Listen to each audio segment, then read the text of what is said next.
Sean made a really good point about this isn't just about politicians and people running for some sort of office. It could also have a different spin on it, which is like influencers, and that's kind of my space since I'm a Gen Z, and influencers kind of came out of my generation. But when you think about it, like the way that I see it, to get people motivated, other than money and obvious things, and if it's college students, it's food. If you want to motivate people, pick a binary issue that it's hard to hit a neutral ground on. In other words, it's an issue where it's almost impossible to have an opinion that's right in the middle. It's where people have to take sides. Because what I found is when people on binary issues, when they hear someone say something, whether it's for their side or against their side, they get motivated. But the only way that you can stimulate that kind of interaction is by having something that's a binary issue where it's impossible to hit the middle ground.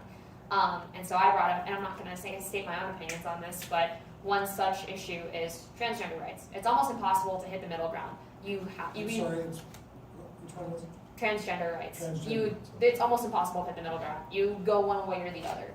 And I was also telling Sean that an interesting way to do it would be create your slogan for both sides of the conversation, because this is America and it's free speech, and people will be motivated to support one message or the other.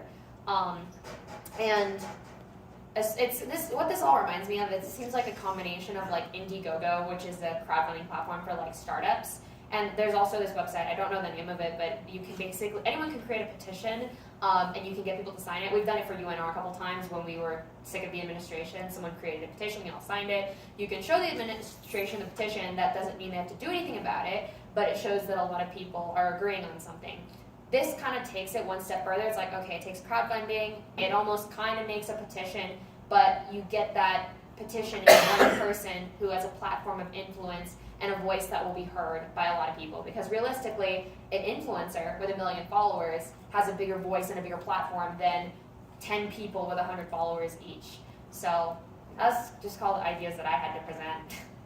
Right on. Thank you. Yeah. Anybody have questions about that thought? Okay, thank you very much. Actually, how are you going to make sure that the two binary things are neutral and tone? I don't think they would be, because like I said, in order to motivate people, like just to give you guys like an example, not to say that one side or the other is more positive or negative, but humans naturally think negatively. Time magazine ran an experiment where they ran 6 months of positive headlines and 6 months of negative headlines, and you can guess which period they sold more than, and that's because people like situations that are polarizing. So they wouldn't be neutral. They would have to be polarizing in some way. Little round of applause. Thank you.